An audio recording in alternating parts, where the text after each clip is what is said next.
Have you ever felt like you're not one person but several? There's the person you are at work, confident, efficient, put together. Then there's the person you are with your oldest friends, relaxed, funny, maybe a little goofy. Then there's the person you are when you're alone, scrolling late at night, maybe anxious, insecure, or lonely. And then there's the person you are on social media, a curated, smiling version of yourself. So, which one is the real you? This isn't just a late-night dorm room question. It's one of the most practical problems of modern life. We feel like our identity is unstable, shifting with the context. And this becomes a serious problem when life tests us. When you get bad news, when you're publicly criticized, when you face a sudden crisis, who shows up? Is it the calm, resilient, virtuous person you aspire to be? Or is it a reactive stranger, hijacked by panic, anger, or fear? We often feel like we're just a leaf in the wind, reacting to whatever life throws at us. But what if we have it backwards? What if the quality of our life isn't determined by the wind, but by the sturdiness of the leaf? An ancient philosopher who endured some of life's harshest storms believed this was the key to everything. He argued that life's ultimate battlefield is found in that tiny space between an event and our response. His name was Epictetus, and he taught a simple, powerful truth that it's not what happens to you, but how you react to it that matters. As we've discussed on this channel, Epictetus was a man who knew adversity intimately. He was a slave who became a celebrated teacher of philosophy. His wisdom wasn't theoretical, it was a survival guide. His teachings were compiled by his student Arrian into two essential works: the Discourses, which are the surviving notes from his lectures, and the Enchiridion, which means the handbook. Think of it as a pocket-sized field manual for the mind. And that core idea, that our reaction is what truly matters, forms the very first and most important lesson within its pages. It separates the universe into two parts: the external events, which we do not control, and our internal response, which we, and only we, command. The entire art of living, for a Stoic, is to become a master of that second part. The event is just the stimulus. The reaction is where our character is revealed, our freedom is expressed, and our life's path is forged. The Stoics had a powerful analogy for this: the archer. A skilled archer controls everything that is up to them: their stance, their breathing, their focus, their aim, the clean release of the arrow. This is their reaction, their effort. But the moment the arrow leaves the bow, it enters the realm of the uncontrollable. A sudden gust of wind may blow it off course. The target might move. The arrow may break. Epictetus would say that a foolish archer judges themselves by whether or not the arrow hits the bullseye. A wise archer, however, judges themselves on the quality of their shot. They focus entirely on their own action, their own part of the equation, and accept the outcome, whatever it may be. Let's bring this down to earth. Imagine you're at a family gathering, and a relative starts offering you unsolicited, critical advice about your career or life choices. The event is their words. It's an arrow shot in your direction. The common, untrained reaction is to become defensive, to get angry, to argue. The rest of the evening is ruined, filled with tension. You have allowed their words and external to dictate your inner peace. The Stoic reaction is to pause in that space between stimulus and response. You recognize their words are just their opinion, a gust of wind. You cannot control what they say, but you can control how you receive it. Your reaction could be to calmly say, "Thank you for caring enough to share your perspective. I'll think about it." You haven't agreed with them, but you haven't started a war. You have protected your tranquility. You judged yourself on the quality of your reaction, not on the arrow they shot at you. Or consider a modern problem, a major tech failure. You've been working on a critical presentation for hours, and your computer suddenly crashes. wiping out your unsaved work. The event is data loss. The reactive response is a spiral of panic and rage. You might yell, hit the desk, blame the technology. This reaction solves nothing. It only adds a second layer of suffering, your own emotional turmoil, on top of the initial problem. The Stoic reaction is to take a breath and perform a kind of mental triage. Okay, the work is gone. That is the reality. Panicking will not bring it back. What is my next rational move? Can I recover it? Who can I call for help? If not, what's the fastest way to rebuild? The reaction, not the initial crash, is what determines the rest of your day and the final outcome. This idea was perfectly articulated by the psychiatrist and Holocaust survivor Viktor Frankl. He wrote that between stimulus and response there is a space. In that space is our power to choose our response. In our response lies our growth and our freedom. Frankl, living through the most extreme horror imaginable, realized that the Nazis could control his environment, but they could not control his response to it. That sliver of space was the source of his dignity and his survival. This is a powerful concept, but it raises a critical question.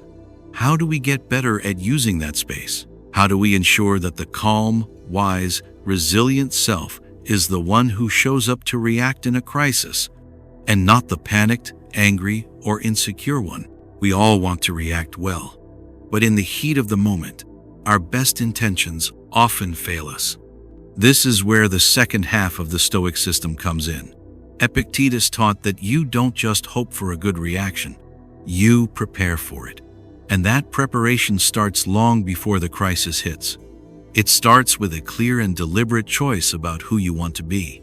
We find the answer in a direct and powerful command from Book 3, Chapter 23 of his Discourses, where he instructs us, first say to yourself what you would be, and then do what you have to do. This is the proactive part of the philosophy. It's the move that changes the entire game. Before you can react well, you must first define the person who will be doing the reacting.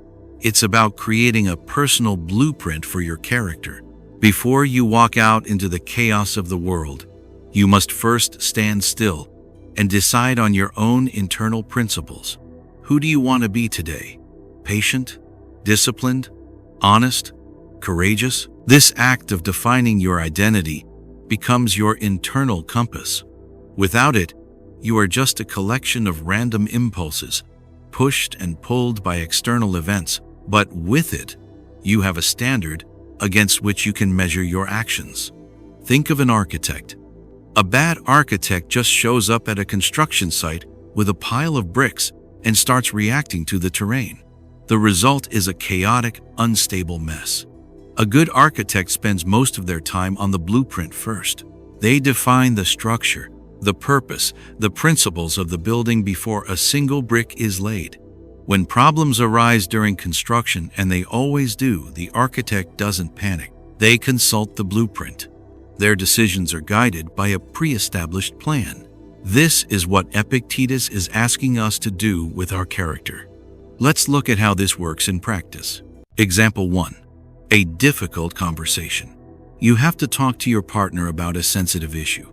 The reactive approach is to just walk in and see what happens, hoping for the best. The result is often an emotional argument. The Stoic approach is to prepare. Before the conversation, you say to yourself, in this conversation, I will be a person who is calm. I will be a person who listens more than they speak. I will be a person who seeks understanding, not victory. By pre-committing to this identity, you create a mental framework. When your emotions flare up during the talk, you have a compass to return to. You can ask yourself, is this reaction consistent with the calm and fair person I decided to be? Example 2. Achieving a goal. Let's say you want to get in shape. The common approach is to focus on the actions. I need to go to the gym 3 times a week, but on any given day, your motivation will fail you. The Stoic approach is to focus on the identity first. You say to yourself, I am a disciplined person who takes care of their body. When the alarm goes off for your 5 a.m. workout, the internal debate is no longer between the warm bed versus the cold gym. The choice is now between acting in alignment with my chosen identity or betraying the person I have declared I want to be. This completely reframes the struggle and makes the right action far more likely. This ancient idea is now a cutting-edge concept in modern psychology, particularly in the science of habit formation. In his book, Atomic Habits, James Clear argues that the most effective way to change what you do is to change who you believe you are. Identity-based habits are more powerful than outcome-based habits. You don't just want to write a book, you want to become a writer. You then ask, what does a writer do? They write every day, even when it's hard. The action follows the identity. So when we put these two ideas from Epictetus together, we get a complete system for a resilient life. First, your reactions matter more than the events themselves. Second, your reactions are determined by the identity you choose to build. Your character isn't a fixed trait you're born with. It's a project you actively construct, starting with a clear intention, the calm and clarity you cultivate in the morning by defining what you would be becomes the strength you use on the battlefield of the afternoon, when you must decide how to react. So how do we make this a daily practice? Philosophy is about doing, not just knowing. Here are a few practical tools. Tool 1, the morning declaration. This is a direct application of the second quote. Start every day by taking just 60 seconds to set your intention. Don't look at your phone. Sit quietly and say to yourself, or write down in a journal, today I will be. And then list 3 or 4 virtues you want to embody. Today I will be patient. I will be focused. I will be kind, even to those who are not kind to me. This is your blueprint. Tool 2, the evening review. At the end of the day, take 5 minutes to check in with your blueprint. This is a practice the Stoics swore by. Ask yourself 3 simple questions. What went well? What went poorly? What can I do differently tomorrow? Specifically, ask, when was I tested today? How did I react? Did my reaction align with the person I declared I would be this morning? This isn't about guilt. It's about creating a feedback loop for continuous improvement. Tool 3, role model visualization. When you find yourself in a difficult situation and you're unsure how to react, use a mental shortcut. Think of someone you admire for their character. It could be a historical figure like Marcus Aurelius, a mentor, or even an idealized version of your future self. Ask, how would they handle this situation? What would their reaction be? This can instantly provide a model of a better response, lifting you out of your own reactive patterns. We began by talking about the feeling of having an unstable self, of being a different person in different situations. The Stoic path is the cure for this.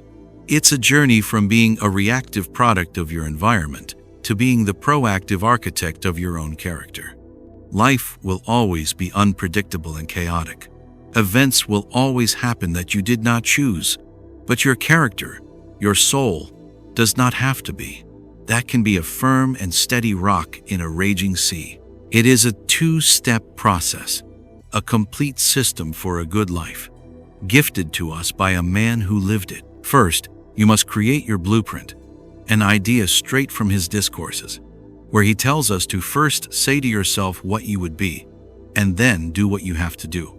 And then, when the storms of life arrive, you will be prepared to meet them with strength and grace, because you will understand the ultimate truth laid out in his Enchiridion, that it's not what happens to you, but how you react to it that matters. Define your character first, so that you can react with virtue when life tests you. That is the path to building your inner citadel. Thank you for joining us today. If this video helped you lay a stone in your own fortress, please like this video and subscribe for more tools to build a resilient mind. We'll see you next time.